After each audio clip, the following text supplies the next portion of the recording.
Time for the movie review.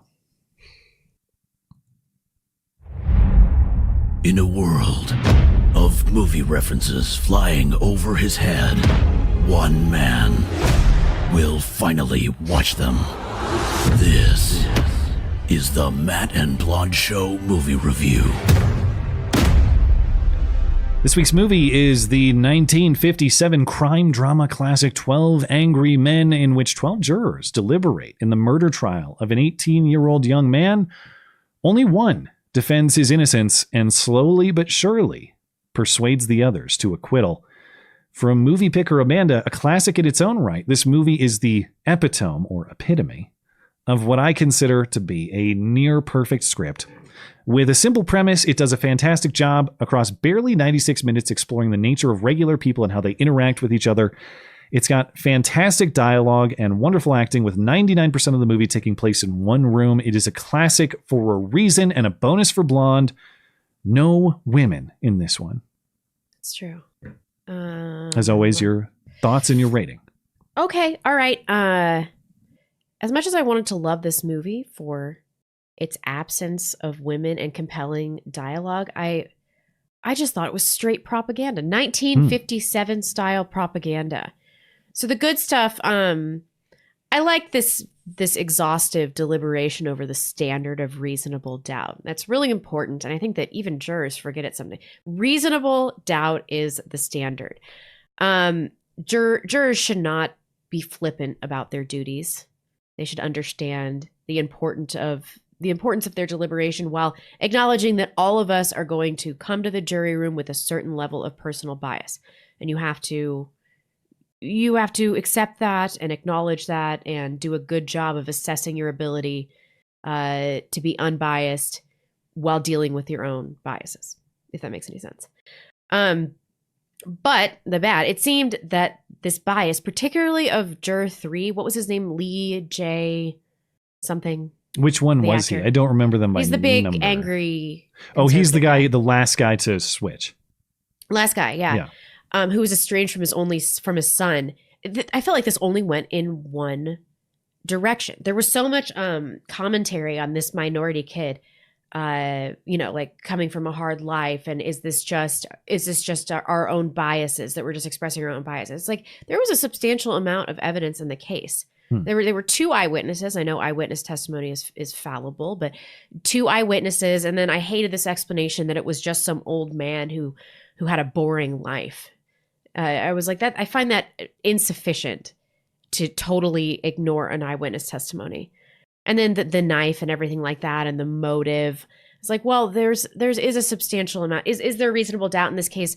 Probably, but I don't think that the reasonable doubt should have been introduced in such a way that was almost completely based on like his minority status and the suggestion from Henry Fonda, who's a fucking communist, by the way. I think he's dead, but communist. He died. I looked it up. He died before we were ever even born. Oh yeah, he must be dead. This was 1957, and he was what, like 40 in this? Okay, yeah. He died in 82. Okay. Yeah. He was an actual communist. I didn't know that, but to be honest, I liked his performance in this movie. Yeah. But I guess I shouldn't be surprised to learn that. So it bothered me. I mean, I think that juror number 3 actually calls them bleeding hearts at one point. And then the only time that they really push back is when that one juror to Henry Fonda was like, listen, suppose that you let this kid out and he really did do it, and he's a reoffending criminal. Like, what about that? Yeah. What about that? So yeah, I like this one room thing. I like the dialogue. I found it riveting, but it was propaganda, right? 3 out of 5. Okay. You rated it as 3 out of 5. I have a similar perspective, but for somewhat different reasons. And actually, this was one of those movies where I was honestly, part of the problem was I watched it when I was tired, and I had to because of time constraints in my life.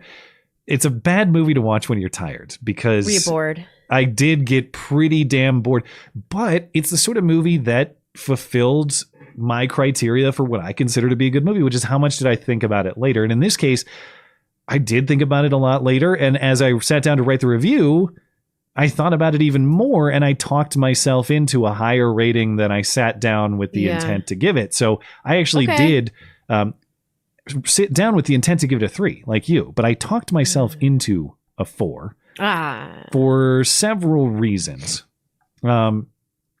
Just to comment on a lot of the things that I think are worthy of thought in this movie. It's fundamentally, obviously, it's a movie about the power of one and what the power of one person who is willing to stand up against the mob in pursuit of what's right, in pursuit of his conscience.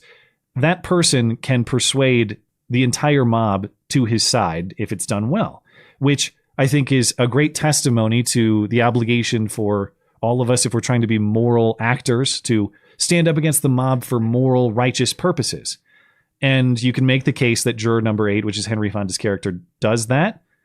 You could make the case that maybe he doesn't, which you sort of got at, and I want to talk about more. But that's the other side of this power of one that's very interesting in the way that, well, it's successful in standing up for what we're supposed to believe is a righteous cause in this case.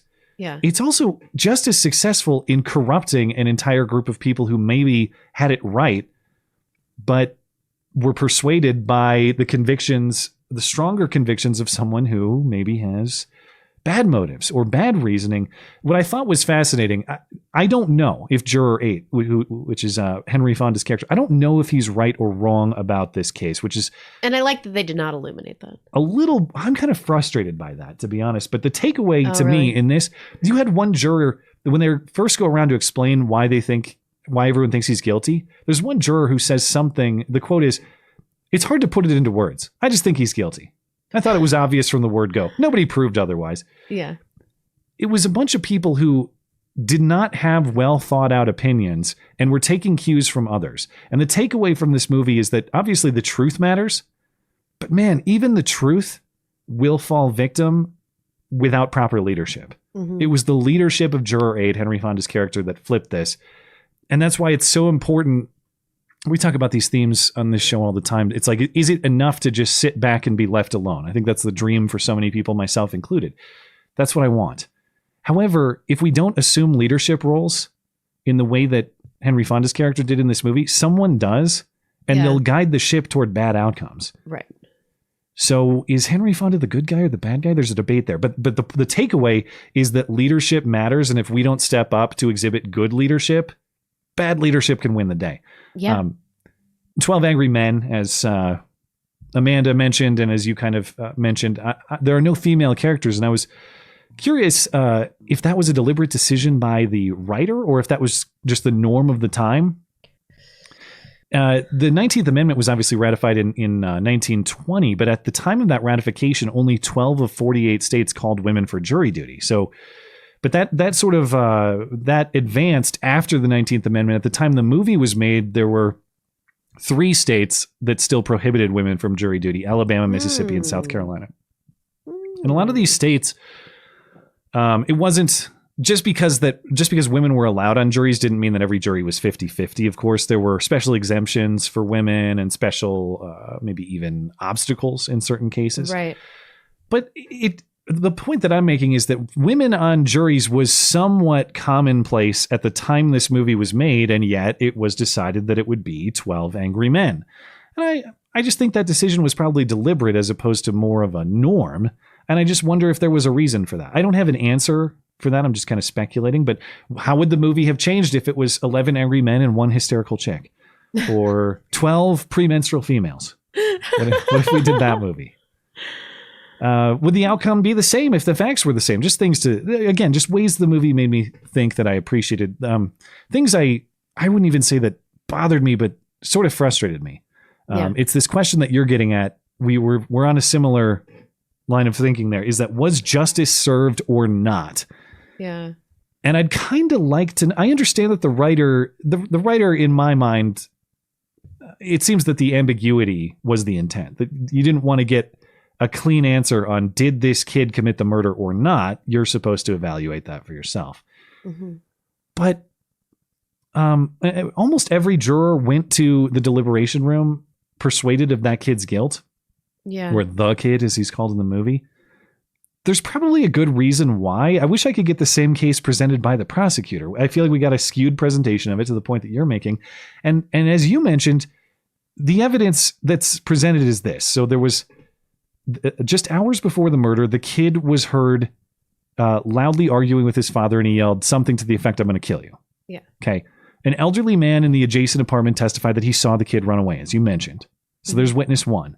A woman who lives across the street from the murder testified that she actually saw the kid stab his father to death through the windows of a passing elevated train. So that's witness number 2. And of course, Henry Fonda questions her with her glasses and all that. But witness number 2.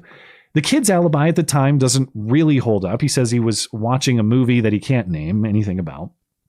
The murder was a switchblade knife that, by the kid's own admission, was identical to one that he owns. And that he said it bored a hole and fell out of his pocket when he was walking home. Yes. So as Juror 8, Henry Fonda's character argues, each one of these pieces can be explained away as coincidence individually, and it can be plausible. But again, when you're talking about a standard of reasonable doubt here, reasonable doubt in this case would mean every single one of those pieces is wrong coincidentally. Yep. Yeah. I actually don't think that that's reasonable doubt. I am more inclined to believe that the jury got this wrong. If I was sitting on a jury and all of these pieces of evidence were presented to me, I don't think I could honestly say it's reasonable to believe that all of those things are sheer coincidence. Or coincidences, yeah. So I think that, and I don't know. I don't know if the writer was intending for the jury to get it wrong or for us to think about it this much. Maybe I'm overthinking it. But again, I appreciate any movie that gets me evaluating it after the fact, as this one did. Yeah. Only other thing I'll say negative, 90 minutes is a long time to sit in a single room with the production value of a high school play. Oh, I liked that. If you just have to be in the right mindset for it. If I went into it like not tired, with the energy to put the attention to it that it needs, I would have enjoyed it in the first viewing more.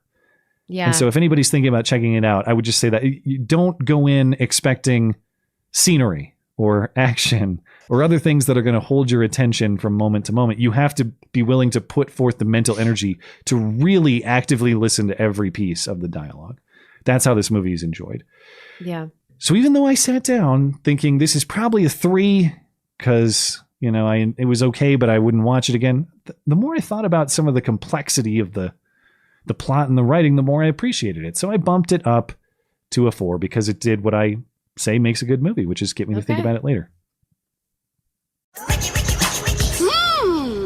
Pretty good. Pretty good. The audience in the early vote here is actually 38% of the early vote gives it a 5.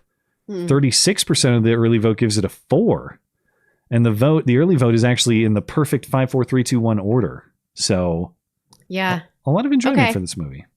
I hear you. The list was, as far as the movie next up, the list was rejected last week. The audience picked a randomly selected top-rated movie instead. So it is Rocky from 1976. Have you seen it? Mm-hmm. I just watched it. I have not seen. Well, maybe you don't have to watch it again then. I don't know. I've not seen it, but of course I'm generally familiar with it. It'll be a good one to watch. After that, April's nominations are from listener Amanda, and Amanda's nominations are still eligible for 1 week of voting. So the nominations will remain the same this week until they refresh next week for May. The nominations are Pitch Black, Oh Brother, Where Art Thou, Apollo 13, The Iron Giant, True Grit, and Spider-Man Into the Spider-Verse. If any of those picks excite you, you'll want to head over to the review page to vote for them because they're gone after this week. And if you hate those movies, you don't want to see any of them, and you want another random pick, head on over and vote for a random selection instead as well. And as a reminder, if you'd like to read my movie reviews, comment how wrong I am, submit your own rating, vote for the next movie, and sign up for the chance to be the movie nominator for the month, the one and only place to do that is in my weekly movie review column linked in the description and over on the website, the homepage of the website, that is. That's mattchristiansenmedia.com. And that will do it.